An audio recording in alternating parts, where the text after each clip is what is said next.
Welcome to the City Show. Pat O'Melia here, you concerned resident there. Well, I do this show because you're concerned. I try to inform you, entertain you, maybe put a smile on your face. On the bottom of the screen, you'll see all the stuff there, you know, our live streaming network. You can download the app. It's free, and there's a lot of other programming besides me there. You got our YouTube, our Facebook, our Twitter. You know, like us on Facebook, love us on Twitter, all that sort of thing. Subscribe, all those things. Before we start the show, today marks the one-year anniversary that we lost our Ward D councilman in the Heights to COVID-19, Michael Yoon. On our YouTube page and our live stream, you'll see a tribute we did last year on Mike's passing. It's a quick year, too, and he wasn't the only one from COVID. We lost thousands of people, but this was near and dear to all of us in Jersey City. Rest in peace, Michael. Spring is here. About time. I was sick of winter. Yeah, it's going to be, today's going to be like 68 degrees out there. Playing baseball. Yankees won. Mets were looking good. Jeez, DeGrom was pitching well. They had a 2-run lead, pulled them out in the 6th inning. Then the Mets showed up, and that was it for that game. They lost 5-3. The Jets have dealt Sam Darnold. He's off to Carolina, where he's being reunited with another ex-Jet quarterback, Teddy Bridgewater. Probably Teddy Bridgewater will be moving on. I believe that'll be a good move for Sam Darnold. I think he'll flourish down there. He never really got the chance up here with the Jets because every year, it's the Jets. Every year it's always some new drama with the Jets. Today, we're going to talk about a joint committee between the Jersey City Board of Education and our city council leaders. We're going to talk about who's entered the primary. Really, one surprise really in that. And Jersey City begins to return to normal. That's our show for today. We're going to break for commercial. We'll be right back. Burns Brothers Memorials, Monuments, and Markers, 787 Tunley Avenue, Jersey City. Hudson County's only monument maker, serving all faiths and cemeteries. Design, studio, and large inventory on site. Cemetery inscriptions and custom orders welcome. Burns Brothers Memorials, Monuments, and Markers, 787 Tunley Avenue, just south of Secaucus Road. Craftsmanship that will last for all eternity. Burns Brothers, Jersey City, Albert H. Hopper, North Arlington. Visit us on the net. Consumer Carpets, 3408 Kennedy Boulevard in the Jersey City Heights, your one-stop store for residential and commercial floor treatments, carpeting, linoleum, tiles, laminates, hardwood floors, area rugs, remnants, all major brands, all in stock. Free estimates, same-day installation. Consumer Carpets, it's savings, selection, installation. Credit cards and debit cards accepted. Financing available. Consumer Carpets, price to fit your budget, installation to fit your schedule. On the net at consumercarpets.com. Consumer Carpets, Jersey City, 201-792-2712. We're back. Pat O'Melia here, Jersey City Show. Boy, it's not the Jersey City Show anymore, right? The City Show. City Show here, you're a concerned resident. That's why I do this show. We jump around to a lot of cities, but Jersey City is the main city here in Hudson County, so it's getting most of the focus today. In an attempt to try to figure out how the money is being spent and how we can try not to beat over the head every property owner who pays property taxes in Jersey City, and how we can prevent renters from getting their rents jacked, mile high once the rent increase moratorium is over. A joint committee has been established between the Jersey City Board of Education and our Jersey City Council, and they're going to split into 3 groups. They're going to concentrate on the issues facing the Jersey City Board of Ed. Yeah, it's kind of a long, sordid past there. For many, many years, the state ran the Jersey City Board of Education, ran the schools, and Jersey City pretty much kept their hands off it. I don't think a lot of mayors really wanted the school problem back, but here it is. We got it back. We were an ABIC district for years and years in Jersey City and Hoboken. Now there's been changes in the funding on how the schools are funded here in New Jersey. And the big cities, Newark, Jersey City, so forth, Patterson, they're getting beaten over the head here. What's happening is how they change the funding throughout the entire state. Now, we talked about this numerous times. There's 584 school districts here in Jersey City. everybody's looking for money from the state. Some schools were being funded, some were being underfunded, some were, even. You got some schools where the average cost to educate a student, such as Jersey City, comes out to like almost about $20,000 per student. In the same state, in the same kind of public school system, further down South Jersey, it's like $8,000 a student. So there's got to be some common ground.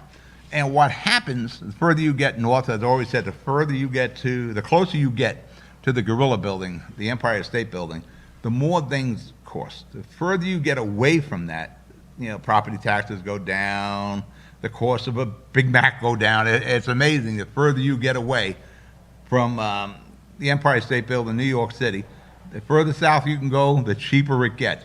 But in the whole state of New Jersey, they're all funded by the same state government and municipal governments. Somehow we need to get a grip on those expenses. It makes no sense that in Jersey City it's $20,000 a year to educate a student, and down in Ocean County it's $8,000 or whatever it is down there, or Cumberland County where it's $8,000. So we've got to find some sort of common ground statewide. And Senator Sweeney is talking about consolidating school districts, which we should do. We need 584 school districts. We have more school districts than we do school municipalities in New Jersey. And all those school districts have all these expenses and benefits and superintendents and assistant superintendents. We've gone through all this. They're super top heavy. So what these three committees are formed will be legislative, finance, and operations. Legislatively, everybody in Trenton is trying to get their cut of the pie, and our leaders are down there from state senators to assemblymen, but everybody in the state, they're all trying to get as much money as they can for their school systems. So I'm going to talk pretty much directly to the finance committee, and we're trying to look into it also. Jersey City Board of Ed President Ali sent me one phase of the budget we're reviewing here, but it's public numbers. What the Finance Committee needs to do is the Jersey City Board of Ed has to open their books. I mean, completely forensic-like deep dive into the books. Jersey City taxpayers have the right to know how every dollar is being spent by the Jersey City Board of Education, because we've been hit the last 2 years with high taxes, and the property taxes have gone up, but because of the moratorium, they couldn't pass it along in rent. It is at a devastating moment in Jersey City taxation on property owners here. They are getting beaten up, and they've got to pass it along. Most of them have tenants, most of them are retail operations. They pass that along. Jersey City taxpayers have the right to know how that money is being spent. And it all starts with payroll and contracts. Before we break for commercial, I want to get this out. The previous president of the Jersey City Board of Education, Saddam Thomas, he's facing some heavy charges concerning his days at the president of the school board. One of the interesting things he said when he was allegedly receiving a bribe is that nobody pays attention. We'll bring you in as a consultant. We need to look at payrolls, contracts, and consultants. First phase. All right, we're going to break for commercial. We'll be right back.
We're back. City Show, Pat O'Melia here. You there? What I said before we broke, so Dan Thomas, allegedly, when he was being bribed to the tune of $35,000, the gentleman giving the bribes was going to get a contract as a land use consultant or attorney. There's probably lots of those consultants or attorneys attached to the Jersey City Board of Ed. There's possibly a lot of payroll issues. Everybody has to be accounted for. We're cutting a check. We got to know who, what, and when they do it. You know, like I said before, I can exempt every teacher. Everybody else not teaching, not in the classroom, you're on the table. We need to know where the monies are going. Like I said, start with payroll, we start with contracts, and we start with consultants. What efforts were made to cut expenses with the Jersey City Board of Education? None. They actually raised the budget over the last 2 years, to the tune of almost $200 million. You know, taxation, they have the ability to tax, so they can just jump the taxes as much as they want. There's no 2% cap on them. That has to be controlled.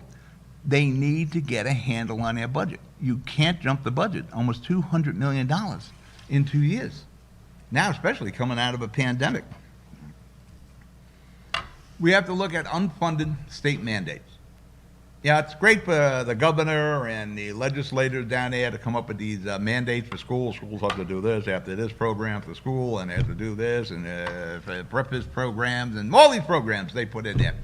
A lot of them are unfunded until it gets to you, the Jersey City property owner and taxpayer or renter. That's not just concentrating on property owners and the people who pay property taxes. Because if you're paying rent, you're in this conversation. Because these taxes, the property owners, they're not going to eat this. They're going to move it along. The same thing if it's a retail establishment. They're going to move those increases along into the price of a hamburger or whatever they're selling. And what a property owner has, if he's into the business of rentals, he's going to move it along to rental. Even if with these last 2 years of tax increases, you can go to the rent leveling board, the rent control board, and you will get increases in your rent because these are legitimate expenses. How much of the budget of this, I think it's $812 million or $814 million, is actually classroom expenses? Big question. How much is actually being spent on classroom? Teacher, students, desk, books, computers, that sort of thing. Don't start throwing in teachers' aides and teachers' assistants and all. I want to know teacher, classroom, desk, books, technology. There's tons of programs that have to be funded. Do we need all these programs? All right, my attitude is let's stick with education. That's what school's supposed to be, educating the students. Look at charter schools. How do charter schools make it work when they get about 30% of the funding that a Jersey City public school does? They run leaner than the Jersey City public schools. They're teaching the same courses and classes. How are they doing it? And the Jersey City public school can't. Operations between the city. This is where the city can step up. Again, the Board of Ed can tax. Usually it doesn't come out of City Hall. But operation-wise, we should do shared services. Anything we can do between the Board of Ed and the schools and the city, we should probably take advantage of. And not just Jersey City and Jersey City schools. Bring the county into this. The county's here. Whether it's security, whether it's purchasing, whether it's insurance, whether it's health insurance benefits, whether it's building maintenance, whether it's IT services. That's the kind of thing you can do a shared service between the city, public schools, and even the county. Who's ever got the better buying power, who's ever got the better IT, we can share the personnel. And what happens here, when you're sharing those personnel between the city, the Board of Ed, the public schools, and the county, you're funding them between property taxes and the rents you pay. So you're already funding these three arms. So yes, they should work together.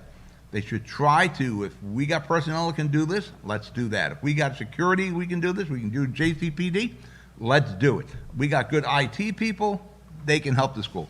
Anywhere where instead of the schools paying for something, we're already paying for it, whether on the city level or on the county level, we should look at that. And it saves you, the property tax, the property owner here paying property taxes, or the renter, because you're actually paying property taxes too as a renter, because that's a big part of the expense of home ownership. All right, we're going to break for commercial. You watching the City Show? I'll be right back. Hudson Regional Hospital, we promise to be prepared for your emergency. We promise to provide world-class robotic surgical care. We promise to treat you like family. To provide accurate diagnostic care. To provide the most innovative orthopedic care at your doorsteps. We promise to treat your baby like our own. To never stop investing in the best of spinal care. To be with you every step of the way. Here at Hudson Regional Hospital, we promise to take care of our community. Good Friend Self Storage in North Bergen, New Jersey is a fully climate-controlled facility equipped with state-of-the-art security, packing supplies, a Refer a Friend program, and multiple loading docks convenient for commercial use. Located just off of Route 3 at 4301 Tunnelly Avenue, Route 1 and 9.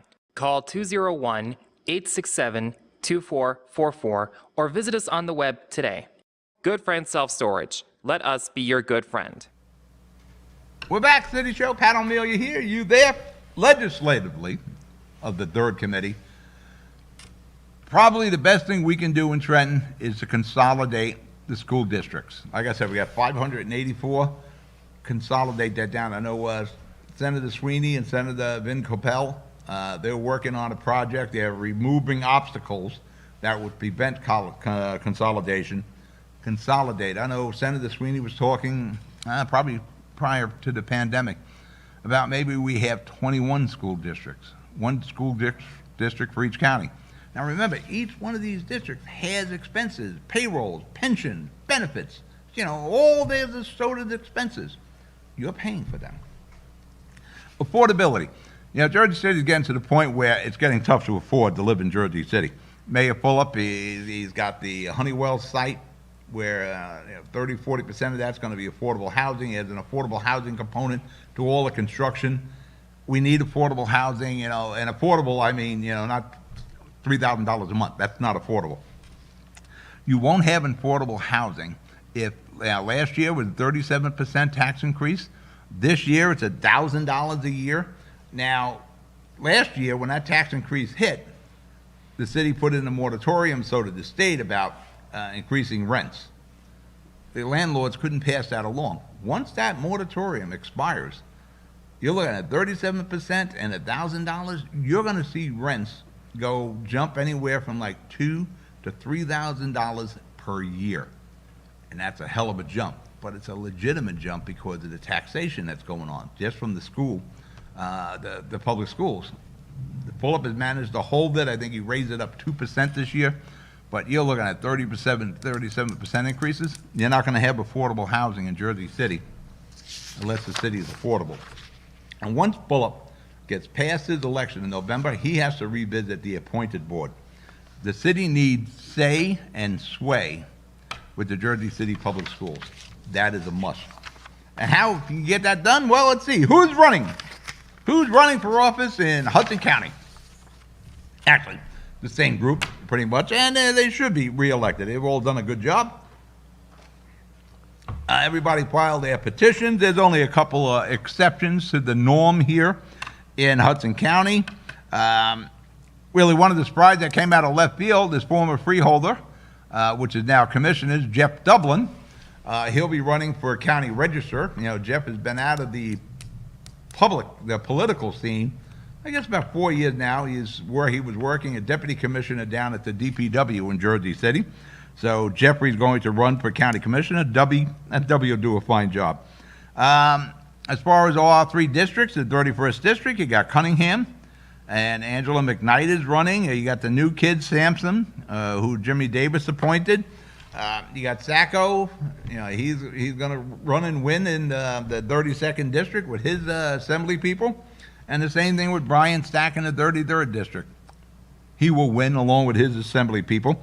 Nick Salvalotti, who Jimmy Davis decided not to give the line to in Hudson County, is running offline in the 31st District. 31st District is really a Jersey City election. I think I said this last week, going back when Mayor Cunningham ran against the forces of the 8th CDO and the beloved Joe Doria. 2/3 of the district in the 31st sits in Jersey City. Glenn won the election. I don't know, I forget how Glenn did in Bayonne. I'm sure Joe Doria took like all the Bayonne votes, but 2/3 of them laid in Jersey City. Glenn was the winner. Now, I really doubt Nick Schiavoletti is going to be successful. He's a friend of mine. He's been in this studio. We'll help Nick all we can. Again, I don't turn my back on my friends, even if they lose the line.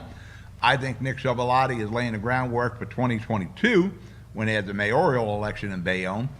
Either Nick runs or Nick helps somebody win, but Nick is going to play a major role in Bayonne. So Jimmy Davis has actually created his own opposition. As Ultron said in the Age of Ultron with the Avengers, we create our own demons. And Jimmy Davis just created a hell of a demon right there. He's basically going to split his council, because there are definitely going to be 2 tickets in Bayonne. You can take that to the bank. 2 realistic tickets, each with an opportunity to win. The cooperation days of the city council with Jimmy Davis, that's probably going to go poof right after the November election. So things will get a little more difficult for Jimmy Davis in Bayonne, and things are going to get a lot difficult when the election season starts to come around in 2022. The fun's just starting, and the fun will begin starting right after the November election. So good job there, Jimmy. All right, we're going to break for commercial. You're watching The City Show. I'll be right back. Pen & Pencil Properties, Jersey City. Shaping the workplace with state-of-the-art office spaces that address your company desires. Building residences that define your home environment. Adjacent to all modes of transportation with on-site parking available. The right address, the right lease. Call 201-521-9000 or visit online at penandpencilproperties.com. Pen & Pencil Properties, building Jersey City for everyone. Newport, the luxury waterfront community on the Hudson River, offers the quality of life you deserve in 10 high-rise rental towers with amenities such as the on-site Newport Path subway, light rail and ferry service, Newport Town Square, 3 playgrounds, dog run, upscale restaurants, retail giants like Sears, JCPenney, Macy's, and Target. Morton Williams Supermarket is just outside your front door. A health and fitness club, spa, skating rink, and medical facilities are also on site. NewportNJ.com. Enjoy the New York skyline from Newport Town Square. Manhattan is just 1 path stop away or quick ride through the Holland Tunnel. Nursery and private elementary schools all on site. 12-screen movie theater at the Newport Center Mall. Want to visit Newport? Stay at the Westin or Marriott Hotel. Go to NewportNJ.com for details. Newport has luxurious towers, great restaurants, shopping, New York skyline views, schools, playgrounds, a marina and yacht club, gym, spa, fine wine, fine living. It's incredible. It's you. NewportNJ.com. Newport, live like you want. We're back. You're watching The City Show. Pat O'Melia here. You there? Finally, we're seeing light at the end of the tunnel. People are getting vaccinated. I still got to get vaccinated. I'm kind of holding out for the J&J, the one. Probably will accomplish that. For that matter, I wouldn't mind filming it so you can see how simple this is. And there's a lot of people that still are concerned about getting the vaccination. I actually called Pfizer before the vaccine was approved to actually be a test guinea pig for that. You want to test it? Test it on me. I volunteered, but they didn't take me up on that. We're starting to get out from the cloud of COVID-19. It's almost like, it's springtime today. It's almost like it really is like the springtime getting out of the clouds of COVID. We're starting to see the sunshine. In Jersey City, beginning in May, city employees will be returning to their city offices, whether it's in Jersey City City Hall, whether it's in the Annex, whether it's on Journal Square, whether it's on Central Avenue, wherever you're working, you won't be doing it from home anymore. You'll be going back to the office. And there's a whole nother situation here about after a year of working remotely. It used to be in home. You got a whole thing, a big thing with pets. talking about how cats and dogs are going to react to being alone during the day like they used to be. But going back to work, and when they go to City Hall in 280 Montgomery Street, Montgomery, 280 Grove Street, 280 Grove Street. If you're going to work in the newly renovated basement of City Hall, you're in for a pleasure. Now, I would have liked to use some of the pictures, but the only ones I'm surprised Jersey City doesn't have it on their own website. The only ones I've seen were NJ.com.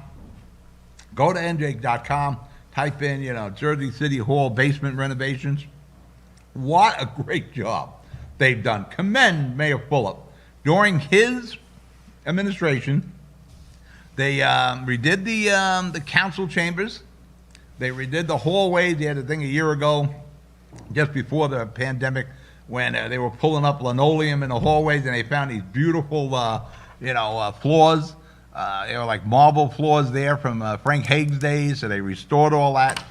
The basement of City Hall is miraculous. It is beautiful down there. Again, go to NJ.com.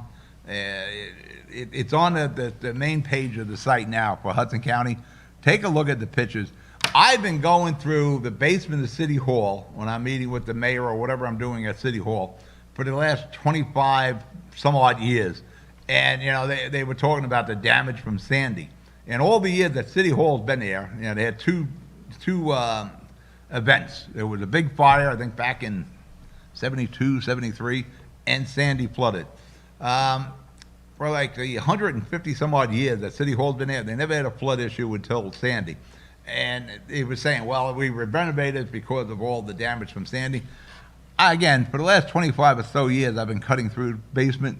That place was never open in my lifetime, outside of some rogue individual being somewhere behind some doors. Everything was always blocked off, paper on the windows. I never, in all the years that I ever had to go into the basement to meet somebody, it really was all storage. It was all boarded off. And Mayor Fulop has taken the charge to renovate City Hall, and what a great job they did.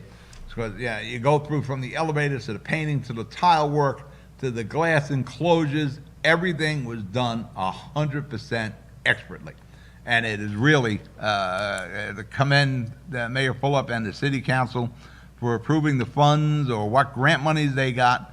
But they've actually opened up at least a third of City Hall has been reopened with the basement down there. You may not have any windows. Windows might be a little iffy down there, but you definitely have a nice place to work.